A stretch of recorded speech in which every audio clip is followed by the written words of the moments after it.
addiction is a brain disorder. My lipid system, your lipid system, fires our dopamine receptors are 10 times more sensitive based on clinical study than someone who does not have addiction. I overdosed on heroin and I was 100% confident that that was it. This is it. You've gone too far, man. And 4 hours later, I was using. And at that point, I had sort of come to terms with the fact that, wow, I just don't have any control over this. And this is how I'm going to die. If you go back 24 to 72 hours before you and I got to day one sober, there wasn't a person in our life that thought that we had a shot. That's how hopeless it seemed at the time. So if you're a family member listening and you are feeling like you are on the edge of utter despair and hopelessness about this situation, it's never really hopeless. That is oftentimes like the place that we are entering into a program of recovery. I just didn't know what it meant to be a sober person in the world. And this guy walks in the door and he's a tough dude. He's covered in tattoos, but he sits down and he listens to me blab for like 4 hours. He's like, I just want you to tell me everything. I needed to see someone who was sober, who was cool, who I could relate to. And I just didn't know that was a possibility, quite frankly.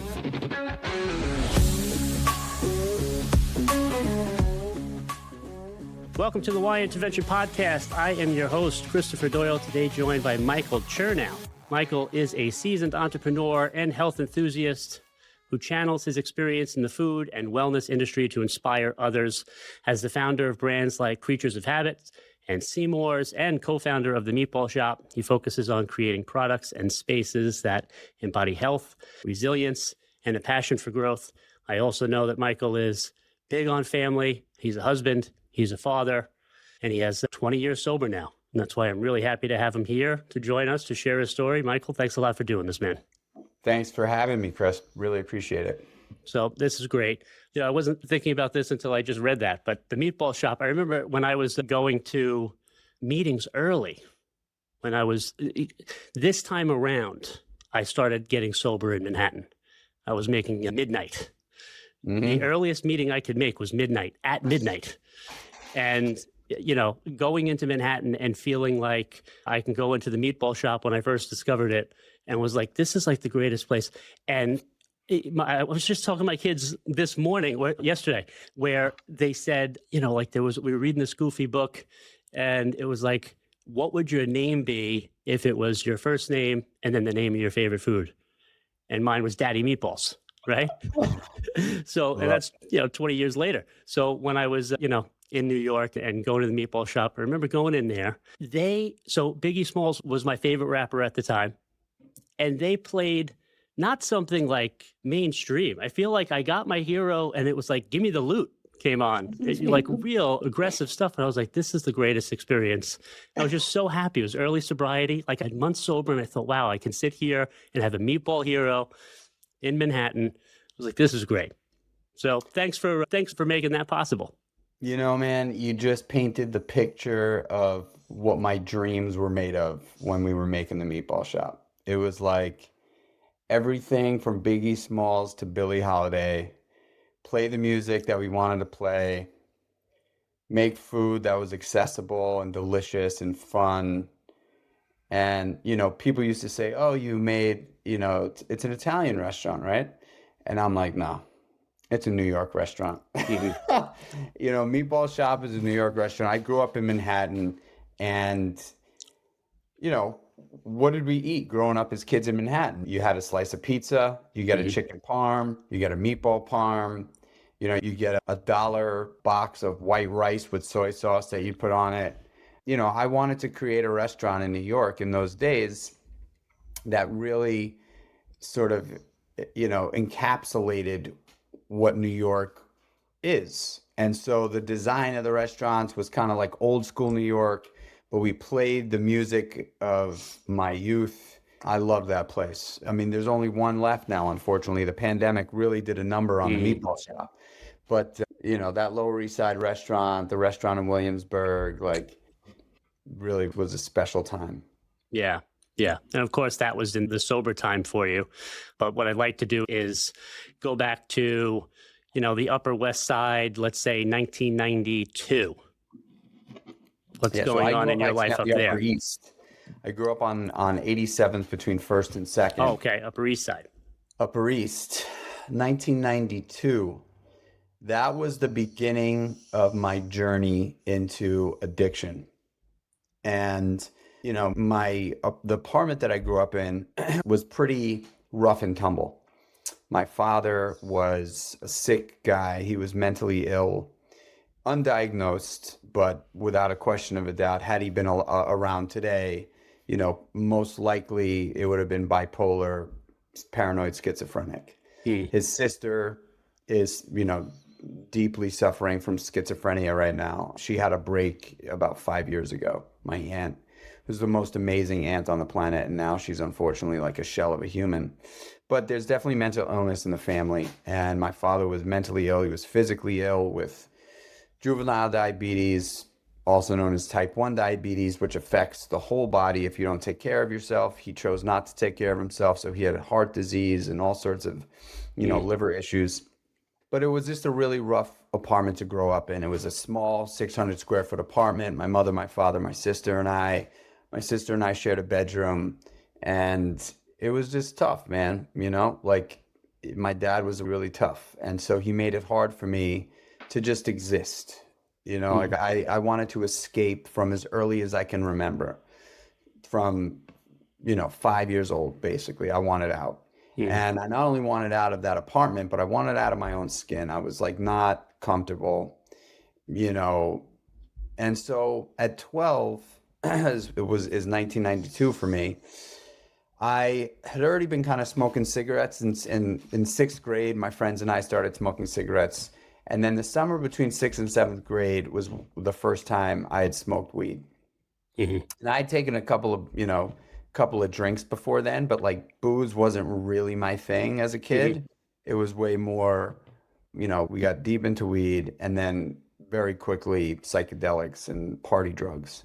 And so from like 12 to 16, 17, I moved out of my parents' house when I was 15, but I was just not a good kid. Mhm. I mean, I was a good person at heart, Yeah. but I essentially just turned to the streets. And, in New York City, it's very like access is everywhere. I learned some of the greatest lessons of my life, but I also was exposed to some of the most challenging components of life. And, somehow, some way I stayed in high school, but I very quickly, the time period of experimenting was very short-lived.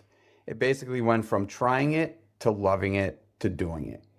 And, to parents and families today, that's not possible. Mm. I mean, it's possible, but you can't do that now with fentanyl. Yeah. Like, kids cannot experiment, not even with marijuana. It's in that too. And so, I always thought being sober for a long time, I've got two sons, I'd always said to my wife, like, hey, we're gonna allow them to do what they're gonna do. Like I'm not gonna be the enforcer because I know that my parents were very against me at, trying things. And Mhm. so I said that, basically we'll allow them to experiment on our property in upstate New York. And what age were you thinking that this was going to happen? I was thinking probably like teens, Mhm. like this is when it was going to go down, because it's not like for me knowing what it's like growing up as a kid. And this is kind of when that journey began for me. I think it happens at different ages for different kids, but like coming Mhm. from my genes, the chances of them wanting to experiment, I thought was probably likely. And Mhm. so I just said, hey, like in their teens, like I would much rather be I would much rather them feel comfortable telling me that this is what they were going to do than Mhm. trying to hide it from us. And in the worst case scenario, us being like, you can't do that. But once the fentanyl became a part of common culture here Hmm. in the Hmm. United States, I totally have changed my tune completely. Yeah. And over the holidays between Christmas and New Year's, a 15-year-old kid at my son's school overdosed on fentanyl and died. And so I've sort of made it my mission this year to get in front of as many high school kids as possible to tell them experimenting is not something that you can do Yeah. unless you're willing to risk your life, you know. So I spoke to all the high school kids at my kids' school, and but in those days there wasn't fentanyl in all the Sure. things. Yeah.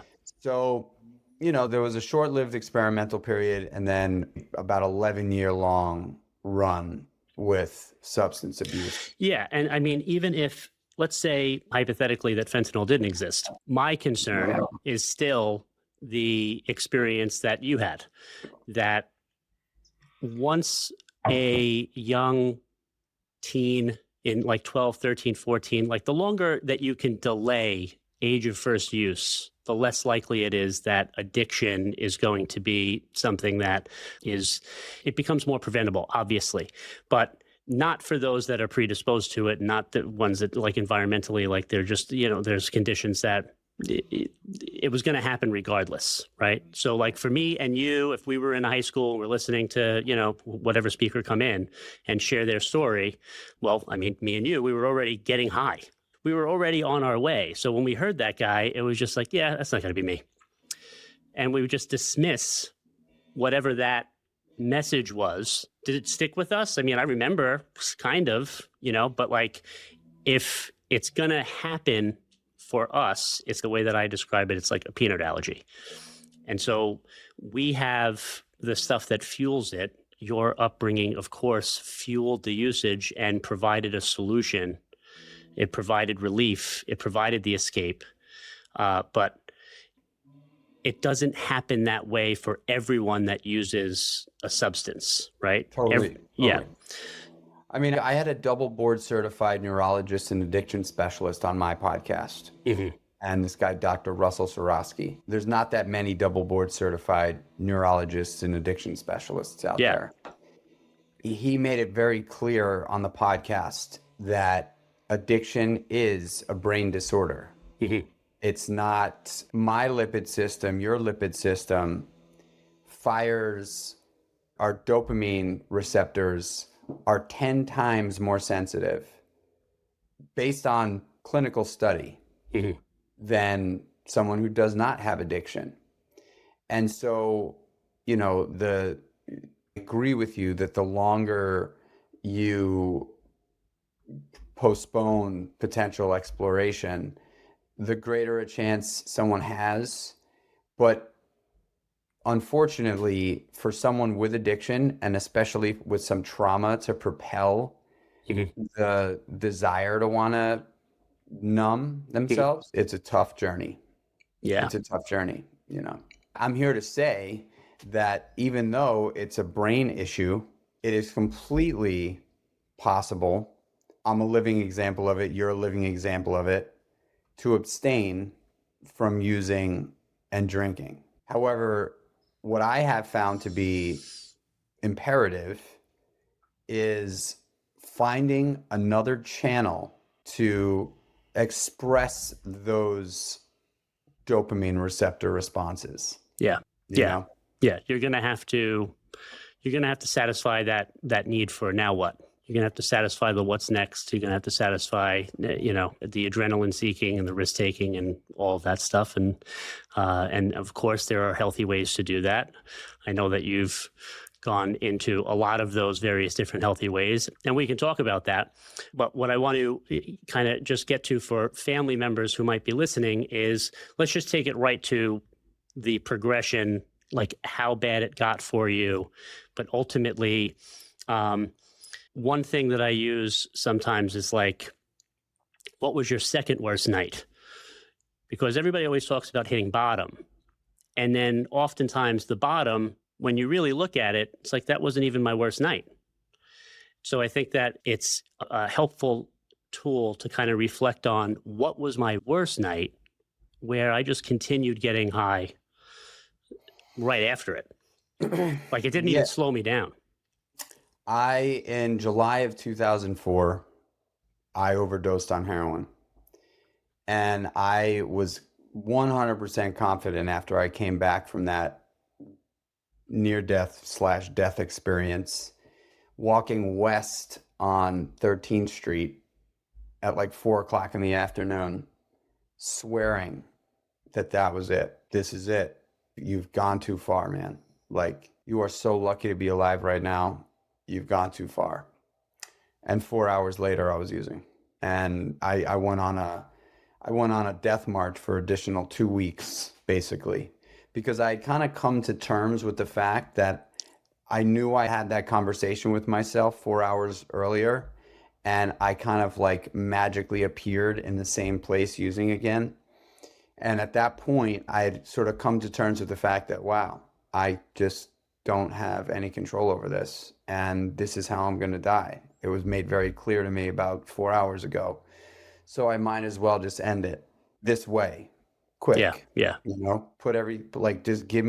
like, I don't want to do this anymore, but I can't control it. Mhm. And I think, that thought is so hard for someone who has not experienced what it means to be addicted to something Right. to fathom, right? Like, you would choose death or the potential of death over stopping. Right. People are like, come on, just stop. Mhm. And it doesn't work that way. Yeah. It's more of like a resignation that this is just Right. what it's going to be, because you said you're done. It wasn't like you chose to continue to do it. You chose, if you had the power of choice, you said, okay, that's it. I'm done. Done. And then 4 hours later, you found yourself in the same place getting high again. That's the definition of powerlessness. That's the solid explanation of addiction. That's what's going on. It's baffling. It's not easily understood. It's not easily understood by us. We struggle with it, to come to grips with it, to accept it. I could say it out loud right now, like I just did, and think to myself, and I think that was a powerful thing to hear in early sobriety for me. I remember, you know, I had like dipped in and out of AA a few times. I had never really wanted to get sober, but I kind of think I went because I knew that the problem was so big that like it was going to be bad news for the rest of my life, essentially. Mhm. So I would kind of dip in, and I remember there was a guy named Scott who I thought was cool. This is before I got sober, and he would like he would just hear me out. You know what I mean? And I was at that point, I wasn't just a junkie. I was using all kinds of drugs, but heroin definitely was like a fast spiral down for me. And I remember calling him at like 6 o'clock in the morning once and being like, dude, I don't know what to do. And he was like, meet with me. So I met with him and I was nodding out. And, he took me to a meeting and they asked me to read the Serenity Prayer. And I couldn't keep my head up, Mhm. and so they took it away from me. It's just, I can't even believe that was my life sitting here today. Yeah. That was my life, and I had really, like I said, I had come to terms, and that overdose and then coming, really sort of finding myself 4 hours later, like that wasn't the worst day. 2 weeks later was the worst day when I had kind of, committed to killing myself. That was the worst day where I had, you know, caught a glimpse of myself in the mirror walking into my bedroom at like 8 o'clock in the morning after being up for 2 or 3 days and looking like a zombie, like a legit just shell of a human being, and making eye contact with myself in the mirror intentionally and saying, I hate you. I hate you. I hate you. Now's the time to jump. Mhm. Just do it. You live on the 6th floor. It'll be fast. You won't feel much pain. Make sure you jump head first. Mhm. Just jump out the window, man. You'll be dead. You'll be dead in less than a minute. You'll jump. You'll be scared. You'll land. You'll be dead. And it'll be all over. Yeah. That was the worst day. And somehow you didn't wind up going out the window. I did not. I blacked out, and I came to 16 hours later, and the grace of God came into my life. I mean, that is like a gut-wrenching story. And of course, it's like I could put myself right in your shoes, like, so I feel like for a lot of our listeners, it's like that's still baffling and kind of, oh my God. But for me listening, I can just feel it like I'm there. I'm in it, with you, because I've been in the same kinds of, places emotionally, spiritually, and I feel like what's coming up for me and hearing it today is the interesting thing is that you didn't jump out the window. Now, when you think about it, you were 2 or 3 days into a run here. It's not like you're thinking your best. You're not doing your best. You just looked in the mirror and you like, I hate you, and just end it. And all of this convincing, and still somehow you didn't jump, which if ever there was a time when you were going to, it would have been then. It would have made sense to almost, but it didn't happen. And so put it this way, it wouldn't have surprised anyone. Sure. But I think what I'm trying to get to is you didn't want to die. You didn't want to live the life you were living. Right. And so it's like, I don't want to live anymore. I felt that way in 16. I remember praying and saying, God, don't wake me up in the morning, and then waking up in the morning and being pissed that I was awake and had to do school again, that I had to go do I had to do a day, I was 16. If you looked at everything on paper, it's not like everything's actually really that hard, but what's going on, like just the depression and the shame and guilt and what I'm doing and all this stuff is just, I'm feeling these emotions. I don't want to live anymore. And so what is it? We want to escape this life, right? Initially, we wanted to escape because of the pain that we were in before we ever got any substances, and the substances provide a solution. And then it takes away everything else. And so now we're compounding, and we feel even more like we don't want to do this anymore, and it feels hopeless. And if you've, like me, right, like you've had these instances where I don't want to do this anymore, and then you do it again. I don't want to do this anymore, and you do it again. And it's like, so it's not like suicidal ideation in the traditional kind of how psychiatrists would be treating it. It's like suicidal in the sense of like, how am I going to escape this? What else is there? And the only solution that we have for it is we just continue to drink and use drugs through it, which is, of course, just deepening the hole that we're in. But for families listening, the reason I just went on that little tangent is to just kind of like, your loved one wants out. Your loved one wants out, and they can't get out on their own, despite the fact that they may have just promised themselves that they're going to stop doing it. And one other thing that I would add to that, and it's probably the most devastating piece, is unfortunately, families take so much of the pain from an addict, right? We take so much of the pain. Now being on the other side, I've lost so many friends. My best friend, the godfather of my son, he's been on Skid Row for the last 6 years. He's one of the greatest guys in the world, truly. One of the greatest humans. I love him to death. I made him the godfather of my firstborn son. He was sober then. Right. And he went out. And there is not a single thing I could do to stop him from making the decisions that he makes. I don't want to say wants to make. Stop him from making the decisions that he makes. Because a lot of people think, oh my God, they just don't want to stop. He wants to stop. Trust me, they do. Addicts don't want the life that they're living. The drugs and the influence of the drugs may convince them while they're using or in anticipation that this is what they want. But 30,000 foot view, they do not want it. And the hardest part for friends and family to understand is that you cannot shake anyone sober. All you can do is not give up. All you can do is when they call, when they rear their heads, tell them that you love them no matter what. That's it. You don't have to enable them. You don't have to let them into your house. You don't have to give them, you shouldn't give them any money. You shouldn't give them anything aside from letting them know that you have not given up on them and that you love them and you're there when they're ready. Hmm. Period. Don't try to tell them to get sober. Don't try to convince them.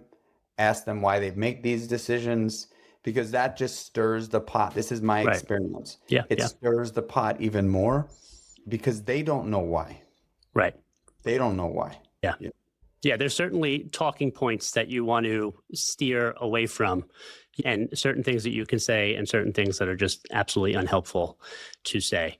But I love you and I care about you is probably the very best things that you can say in those moments when they do rear their head, and just letting them know that you're there because they've given up on themselves. Most likely they feel hopeless. And then the only thing that, like really makes that so much worse is when they feel like the people that they love and care about have given up on them too, that there's really no hope.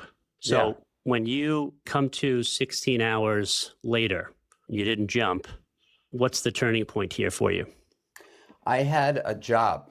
So I had always worked in the restaurant business all through my youth and using days. The restaurant business is riddled with addiction, so it's like a very easy place for a lot of addicts to end up getting a job in, right? Hmm. I somehow, some way was able to keep my composure enough to be able to get through work and I worked in a place where drinking, alcohol is a big part of my story. So I was able to use alcohol and stimulants while working to just be the life of the party. And honestly, a lot of people loved that, loved, Mikey the bartender. I mean, I was kind of that guy. Hmm. And so my job was the last thing sort of tethering me to any real semblance of real life existence. Right. And I'd slept through work. My boss, who in many ways, I kind of think God works through him.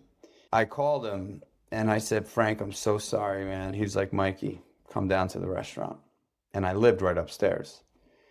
So I came down to the restaurant. Yeah. Came down to the restaurant and he was like, Mike, I love you, kid. He's an like not old, but like he was just like a real old school Italian guy who I partied with, who partied pretty hard too.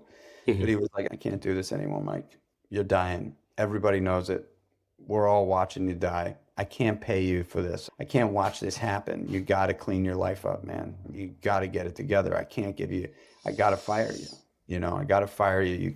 I cannot morally do this anymore. Hmm. And I begged for my job. Frank, please, I'm sorry. He's like, look, you got to get sober. And I think that was the first time that word really sunk in for me. And he said, I'll give you an opportunity to come to the restaurant at 8 o'clock in the morning and clean it with the porters. And I'll pay you what I pay them hourly. You got to call me when you get here. And if you're late, you're fired. If I find out you have a sip of alcohol or even a speck of narcotics, you're fired. You got to get sober. Hmm. And that was it. The window opened up. God Yeah. came in, and I began the journey. I made a phone call to the only person really that I knew was sober, this woman, Karen. She was kind of like an older sister to me. I met her when I was like 16 years old working at this nightclub, and I was a complete lunatic, but I was this young kid working in the nightclub, and all the older bartenders kind of loved me because I was a bar back, and they knew I was a crazy city kid. And she would take me in, because I was basically living couch to couch at that point.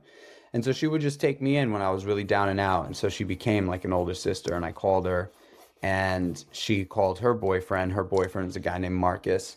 Hmm. And Marcus showed up like almost immediately. Within a couple hours, he was there. And I didn't know what to expect from being sober. I thought, I need to save my life. I need to save my job. Hmm. But I just didn't know what a sober man. At that point, I wasn't a man. I mean, I was, whatever I Yeah. was. But I just didn't know what it meant to be a sober person in the world. And this guy walks in the door and he's a tough dude. He's covered in tattoos, but he sits down and he listens to me blab for like 4 hours. He's like, I just want you to tell me everything. Wow. He's like, just tell me everything. And I did, and that guy set me up for success because I needed to see someone who was sober, who was cool, who I could relate to. And I just didn't know that was a possibility, quite frankly. Like, Mhm. I just thought I was going to come into these, I was going to go to AA and it was going to be me just like listening to a bunch of old guys talk about not drinking alcohol. Right. And it's just not that. It's just not that, and Marcus really, I mean, he knew I was young. It was right before my 24th birthday. It was a couple months before I turned 24. So I was 23. And he was like, man, you've got so much to give. You've got so much to get. And here's a plan that I stick to that I think if you take my suggestions will not only save your life, but will give you an ability to build a life way beyond anything you could possibly imagine. And I believed him. And so I wanted to impress him. I wanted him to pat me on the back. I Mhm. wanted to get I mean, he became like a coach, Yeah. if you play sports, like coaches are very influential people in athletes' lives, right? And he became like this sober, athletic kind of coach for me. And he introduced me to fitness and nutrition. I grabbed onto that shit. That wasn't a part of your life prior to getting sober? I was an athlete as a kid, Okay. from like, I mean, basically, sport was like my first escape Yeah. route, Yep. So, Yep. Me too. yeah, so I went to public school in the city, and my mother worked as a office manager, kind of secretary, and my father was always home. He was on permanent disability. So I certainly didn't want to go home, and my mother worked until 7 o'clock every night. So I was put into after school programs from day one. And, in after school programs, you play sports. And I was kind of like naturally talented as an athlete. So I really excelled in sport. And hockey became my sport. And, every single day after school, I would be in some sort of after school program. And then that would end at 5. And then after that, I would go play roller hockey in the park. And so sport was a big escape mechanism for me as a young kid. And then when I got sober, I remembered that I was an athlete, and that was a really happy place for me. Yeah. And so when Marcus gave me this permission to not drink and do drugs, but to channel that energy in athletics, and especially at that point, towards the end of my drinking days, I'm not a violent person, but alcohol and drugs certainly made me aggressive. Mhm. And I ended up getting into a lot of fights. I was kind of known to like fly off the handle towards the end, the last couple years. And I shared that with him, and he was a Muay Thai kickboxing guy. So he was a martial artist. And he was like, immediately, he's like, I'm gonna throw you into the ring, and that's what we're gonna do. You're Mhm. gonna meet me at the academy every day, and you're gonna learn this skill, this martial art, and this is where you're gonna spend most of your waking time when you're not working. Mhm. And I was like, okay. I was like, okay, like Yeah. if this is what it's gonna be, and I was excited about it. So that was the beginning of the journey, and I do strongly believe that when people get sober, you know, some people would call this like, I mean, I can only share my experience, right? I needed someone to want to impress. I Mm. needed someone to pat me on the back, or I needed someone in my life that was close that I wanted to pat me on the back, Yeah. that wasn't necessarily my mother or my father or my friends, Right. Like someone, a validation that you hadn't necessarily received right. along the way. I'm just curious, do you remember the first AA meeting you went to? Like the very first time? Like what led to that moment? So the very first AA meeting I went to, I don't actually remember, but I do remember I remember the meeting. I don't remember being there. but it was a group called Living Now. They had a 1 o'clock meeting in the afternoon, and then they had these weekend 10 a.m. meetings. Mhm. And so the first meeting that I was told to go to was this 1 o'clock meeting. Yeah. Who told you? Marcus. No, okay. I apologize. The question I'm asking is when you were in your teens or when you were in your early Oh, 20s. yes, I do Yeah. remember. Yeah, yeah. The first meeting I ever went to, I remember very clearly, was never had a legal drink. I was 16. I was 16. It was on like 27th Street in Chelsea, Yeah. and it was down in this little tight basement. I know it. And yeah, and I went in there. It was this is you could still smoke cigarettes in meetings then, and the room was there was no windows. It was in a basement. It was packed to the gills, and there was a lot of cigarettes, a lot of smoke, and I yeah, there was Never some had a hot legal girls in drink. there. All of the people there, like mostly, like predominantly under 21, like at least half the room, right? Better than half the room or, younger. And the room is just filled with smoke. Yeah, It's just, I mean, that's just so fun. yeah, Anyway, so yeah, a lot of good looking people yeah, with that kind of crazy look in their eyes. That's so attractive. yeah. And so how did you get there though?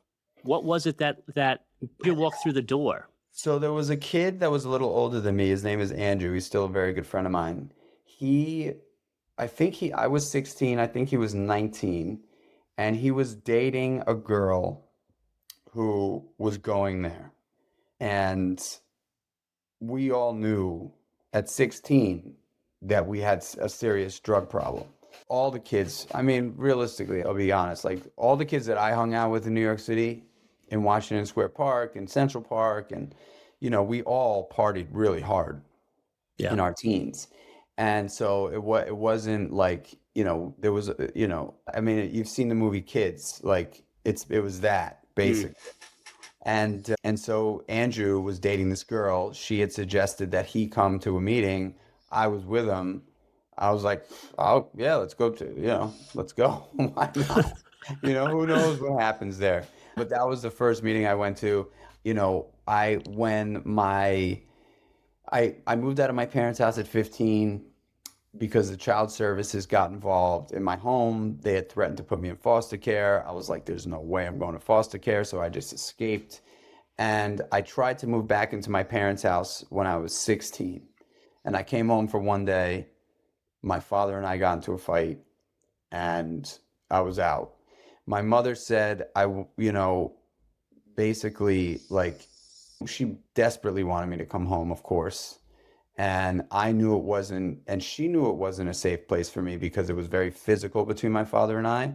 And he was sick. So, like, I was at the point where, if my father put a hand on me, I was hitting him right back. It wasn't going to be good for either one of us, if it stayed that way. Mhm.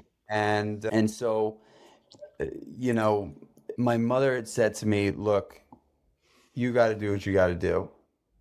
I obviously want you to be here. I understand that this is too hard. She was, my mother was also diagnosed with something called abused wife syndrome. So my mother, and this was like out in the open between us. I mean, she was aware of it.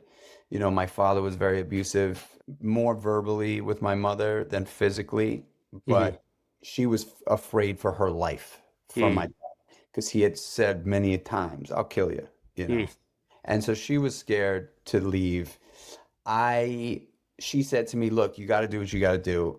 One thing that I'll ask of you, please go to rehab." And I was like, "I have no idea how to get to rehab." She was like, "Let me.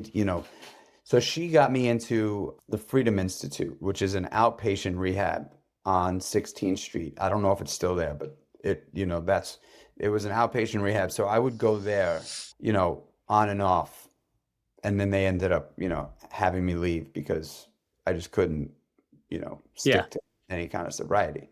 But yeah, so 16 was kind of the year when the thought of recovery, sobriety came, you know, in the purview of my life.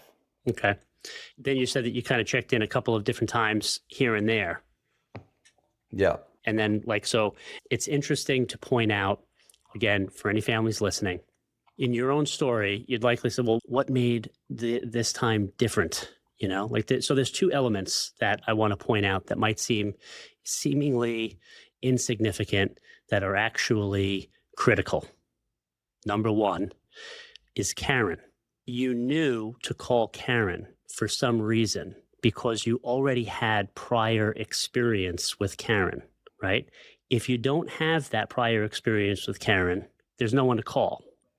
And then the other critical piece of the puzzle is Frank firing you, right? Pretty much. If Frank doesn't fire you, is there any possibility that you call Karen that day, just out of the clear blue sky to see how she's doing and maybe take me to a meeting and like, let me get. I do think that there was the fact that I was so convinced I was going to kill myself that night or that morning and I didn't. I do think that sleeping for that 16-hour period of time and coming to, I do think that there was something that had shifted. I had like I was sober, right? Not 16 hours, a long time, right? Like, you're in the sober tank for 16 hours, whether you're sleeping or awake, like chances are you're going to feel a little bit sober. And I just but Frank definitely pushed me. There's no doubt. Yeah. There's no doubt. Because, I mean, if 2 weeks prior when you overdose and you make that promise to yourself, you didn't call Karen then. So that piece of leverage, it's like, it seems insignificant, but it's everything that I'm all about. It's what I hope that families can take away from a conversation like this one is that you can be that catalyst.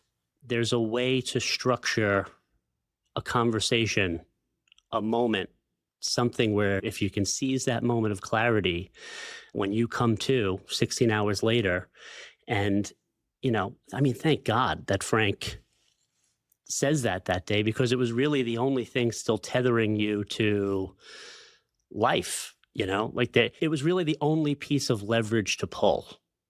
Basically. Right? Like, so if that piece of leverage wasn't there, like I'm just kind of getting chills, like thinking about your story and like it was really close. If you didn't have that, and if you didn't have Frank, the way that I've seen these stories go for, 10 years of my life now and doing this professionally, like it's unlikely that you would have been here now. There is no doubt about it that there would be no chance the way I was using alive today. No chance. Specifically, well, I've lost, in the last probably 6-7 years, 90% of the kids that I grew up with that didn't either get sober or die prior are dead now. And half of them, it wasn't even like, it was like the drug that they were using, that they were comfortable with using, knowing how to use, was laced with fentanyl, So, unfortunately, the sad part about, addicts and alcoholics is like they get very good at using, they get very good at it. And though if you saw them walking down the street, you'd be like, that's The Walking Dead. What you don't know is that they've been doing that for 25 years. Right. So it's not about like, today it's different again, right? Fentanyl is the big pivot, the big game changer. But, living a life like that in many cases is just way more painful than not being here at all. It's basically prison. It's a prison. Yeah. And, yeah, like a deal with the devil kind of thing. Like you went into it looking for escape, and you became further imprisoned by it. The addictus, the Latin, means enslaved. Makes total sense. Right. So looking for that escape, looking to numb out, looking for the release, for the relief and all of that. And for people like us, it gets provided. It's like, that's the trade-off. The trade-off is, I don't care what it does to me. I'm continuing to do it because of what it does for me. And what it's doing for me is different than 90% of the population that's also using it. They can be using substances and do it without any issues. Far more people are drinking that don't have a problem than there are people drinking who do have a problem. Yeah, and there's another component today that's pretty prevalent in the world of recovery, if you want to still classify this cohort of humans in recovery. But Yeah, let's you know, go here. what? Let's go here.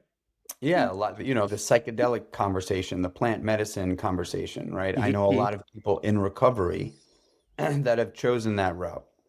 And and it's so hard for me. I want to say it, but it's hard for me to say I don't pass judgment, but I know for people like me, even 20 years away from my substances of choice, I know how I am with other things in my life Mhm. that I obsess over. And for me to think that like I could just go use this mood, mind altering substance Mhm. responsibly just doesn't feel like it would work, you know? And I can't tell you the amount of people that I know in recovery that are like, oh yeah, like I'm gonna go do ayahuasca, or I'm gonna go do microdose with psilocybin because it's really good for depression and mental health. And I'm sure it is, by the way. Mhm. I don't judge that at all. But very quickly have I found that the people in recovery that do go down that path are not like, they're using it multiple times now, right? They're like, oh yeah, I'm on my fifth ayahuasca journey. Mhm. And I'm like, well, isn't it supposed to like help you out one time and then you kind of figure some stuff out and then go like, you know, do you have to do it multiple times? Because if you do, then you're kind of just escaping into it, in my Mhm. opinion. Mhm. So, like anybody listening, that's been on that sort of fence, what I do, which has been unbelievably powerful for me, that you don't need any mood or mind altering substance to achieve breath work. Mhm. Breath work has been monumental. And my God, Yeah. like just what you're able to achieve with breath work for unearthing trauma, therapeutic opportunity, game changing. And it's just the breath, you know. Yeah, just going I'm, into ho- I'm breathing. hosting for the first time, I'm hosting a men's group, a men's retreat at my property Oh, cool. in June. And I'm bringing in my breathwork teacher, and he's bringing three of his friends that are all in that work to my property upstate, and we're going to do like a real deep dive because I have experienced such clarity through this breath work that I've been taught. Mhm. I've come face to face with my 7-year-old self. My Mhm. father showed up in a breathwork experience. I wasn't even thinking about him going into the breath, but in the experience with the breath, he showed up about 20 minutes into it and leaned over. I had the whole visual, I saw the whole thing. Mhm. Leaned over next to me, put his hand through my hair, whispered in my ear, I love you. I mean, really powerful Wow. stuff, you know.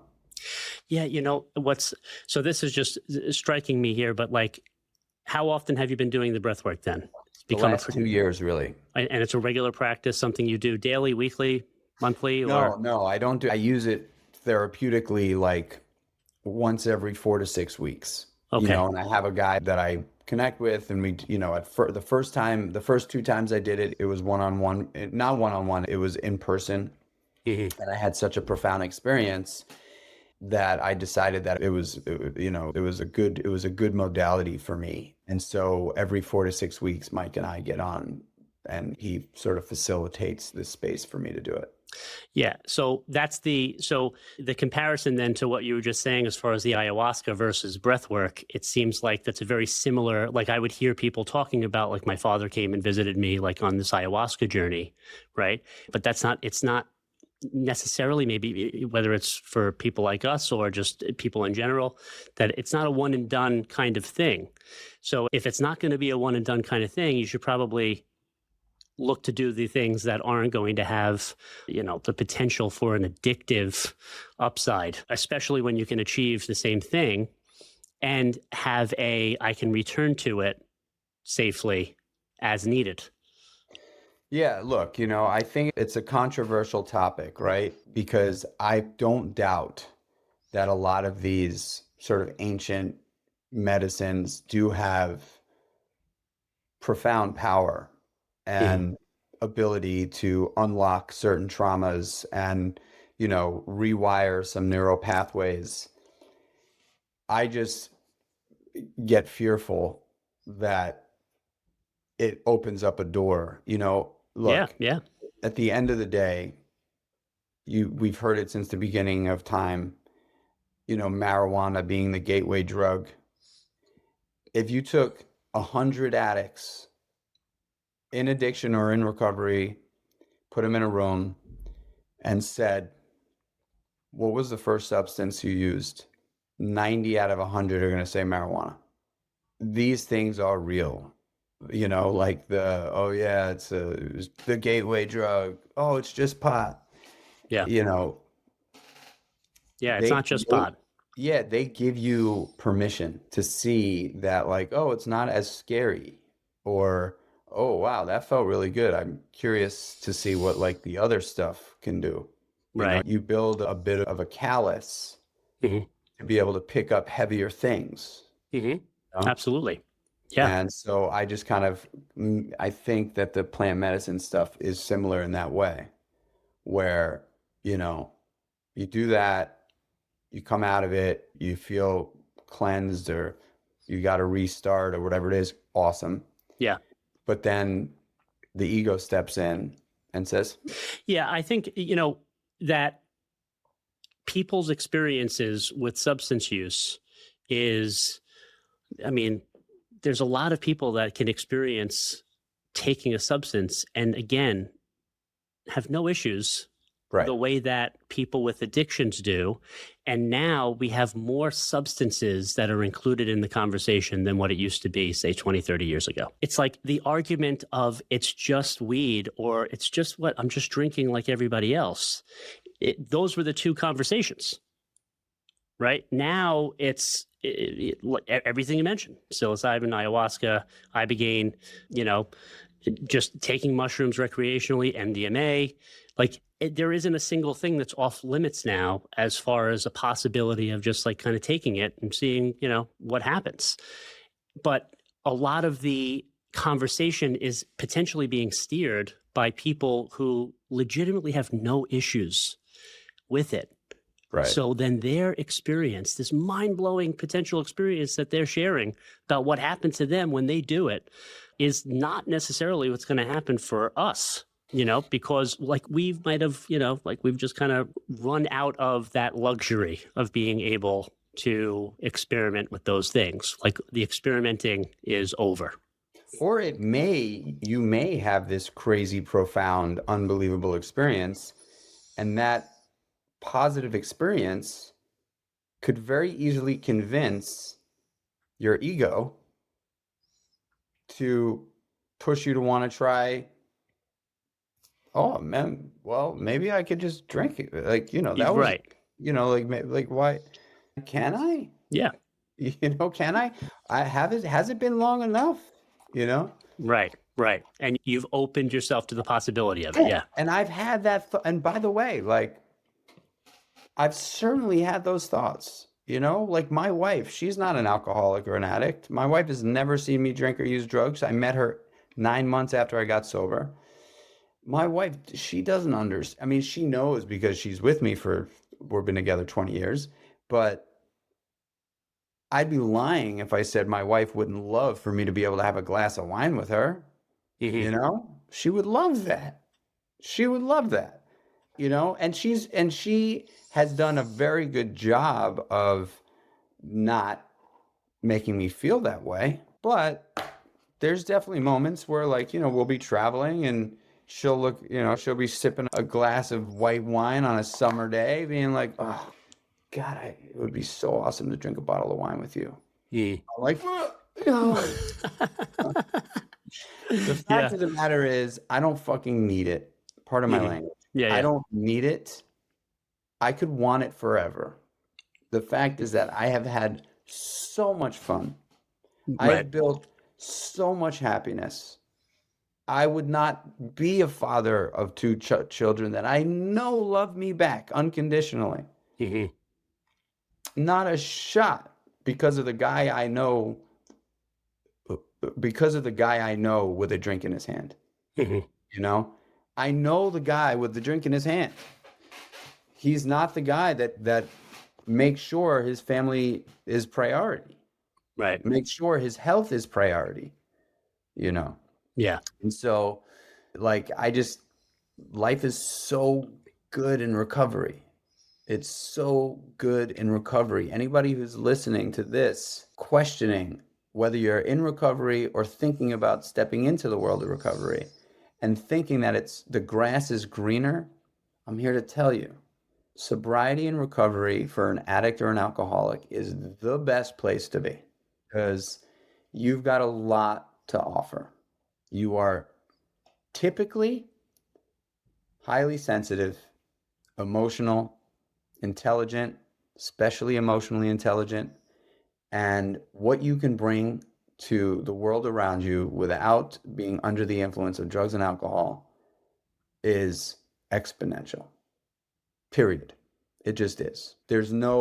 I've seen so many, I've met so many incredible people along this 20-year journey that have inspired me to just want to do better and more in recovery Yeah. because we get to, you know, I kind of say in the early days when I was like probably like the first 5 to 10 years, I was a young guy in sobriety. There wasn't that many young people in recovery in, the early 2000s. And I used to say a lot, like, we are the gladiators. Like, we walk into the ring and are prepared to fight. We take whatever's thrown at us. We don't Mm. hide from it. We don't look for rocks to crawl behind.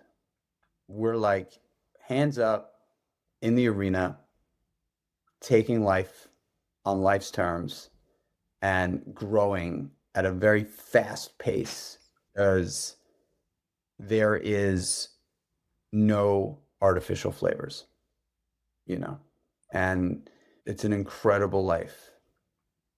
I think it would be, I I just think life without substance is real and as pure as it gets. You feel all the feelings, all the decisions that you make, you have to hold yourself accountable to Mm.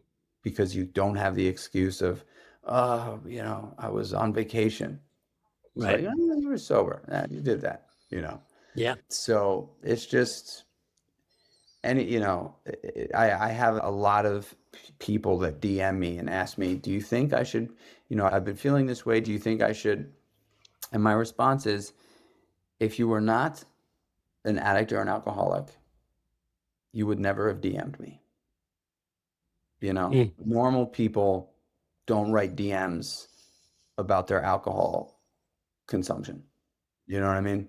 Yeah. Um, so you and I are lucky to be on the other side of this thing and a day at a time making our way through life and being a story tell, a successful one, like, and any families listening, like, all I will say is just do not give up hope.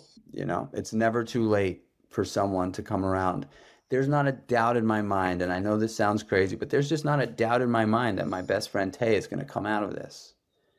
If he was going to die, he'd be dead. He's Yeah. been using hard on the street for 6 years now. He's going to one day have the moment that I had, August 1st of 2004, where he realizes that, like, what he's been doing is just all wrong. Mhm. And it's going to happen. Yeah, I mean that might be one of the more universal reasons why you and I came together for this interview, because I'll definitely talk to you about that, about what we might be able to do to help them. But is there anything that, in your experience now, like even in just dealing with life on life's terms, is there anything that kind of reflects, like, even if it doesn't matter what is going on in your world, doesn't matter what's going on in your life today, that you can still find gratitude, you can still be grateful and appreciate where you're at despite this happening, right? Like, so in my world, and then, I'll let you go, but in my world, like, I lost a child, right? And that was November 13th and of 2023. And we I'm have sorry. thank you. We have a 5-month-old now, Mason. And man, every single day, that I get to hold Mason is like, it's the greatest day of my life. And it's just holding my baby, and it's just like, I am the luckiest daddy. I am the luckiest daddy. I'm just saying it over and over. I'm the luckiest daddy, and I love you. I love you. I love you. That's it. Those are the two things that I just get to say to Mason every single day. Plus, I have Aiden and Charlotte and Connor in heaven. But like, this is what life is all about. And to be able to lose a child and not have any inclination to drink or do drugs through it, and to get through the grief, to feel the grief, to allow for the grief, to not run away from the grief, not looking for escape, and to raise the kids, share their grief, and let them feel their grief. All of it. I wouldn't change anything. We had my younger son, Dakota. When he was born, there was something off. In the first 3 months, we noticed something was not right. And we went to the pediatrician and we said, hey, like, his eyes aren't tracking, is there something that we need to be looking at here? And she was like, no, some babies, they take a little bit longer to develop. And at 6 months, he wasn't holding himself up. And we went back and we just said, hey, we need to go see a specialist. Like, his eyes still aren't tracking. Like, there's something off. And so she sent us to an ophthalmologist. Ophthalmologist looked at him and said, you know what, I think you should go see a neurologist. So we went to a neurologist at NYU. And neurologist said, I'd like to run a series of tests. I want to do a scan. I want to get I want to get a DNA test going. And Donna and I started to feel really nervous, of course, right? So they ran a very extensive DNA study on my DNA, my wife's DNA, and then Dakota's DNA. And it took about 3 months. We went back to the doctor's office. They called us in. They said, the results are here. We went back, and in the room was the genealogist and a pediatric oncologist. And Donna and I were like, an oncologist? Why is there an oncologist here? And they began to tell us what the findings were. And Dakota, his cerebellum, his brain, was misshapen by 1.5 millimeters or something. And they said that his cerebellum has not developed the way it should. And so that affects motor. So unfortunately, based on that and this gene mutation that we found, we don't believe Dakota is ever going to walk. And so we sort of sat with that for a minute. And then she said, and unfortunately, there was another gene mutation that we found in his study that leaves him vulnerable and high risk for a brain tumor that is terminal. And he's at 30% risk of getting this. So we're going to have to do brain scans every 4 months until he's 3, every 6 months until he's 6, and every year until he's 8 to make sure that nothing begins to manifest there. Wow. And the two of us were gutted, like, you got this like 6-month-old child and the doctors are telling you like he's not going to walk, and there's a good chance that he's going to develop this brain cancer. And I will say that it was one of the most challenging days of my life, for sure. You know what this feels like. And I don't think that the thought of using or drinking alcohol even penetrated my my way of thinking. Yeah. I stepped into action. I wanted to fix the problem. And, I feel such gratitude right now that my son is okay. Yeah. And he has a balance issue, and that's okay. But he's at his final MRI this year, and they don't believe that what they had thought was going to happen has a chance of happening. Um, and he does karate and plays soccer, and he does these things. So that's all I need. That's Period. incredible. And that's, I mean, really tough to go through, to have this thing kind of looming, right? Like to do this year over year, to have this kind of concern. But I appreciate you sharing that story. I, wasn't thinking I was going to share mine, but I think that the reason why it came up maybe is, my hope when you were talking, where there's always hope and not to give up, because look how thoroughly I have 18 years. You're coming up on 21 years. Uh, Look how thoroughly recovery can happen, in the sense of, like, neither one of us in these types of experiences even thought about drinking or using drugs. And yet, if you go back, 24 to 72 hours before you and I got to day one sober, there wasn't a person in our life that thought that we had a shot. That's how hopeless it seemed at the time. So if you're a family member listening and you are feeling like you are on the edge of utter despair and hopelessness about this situation, it's never really hopeless. That is oftentimes like the place that we are entering into a program of recovery right then. I couldn't agree more. So I really appreciate you coming on and you sharing your story. It's profound. It's incredible. Tell me about Meal One before I let you go.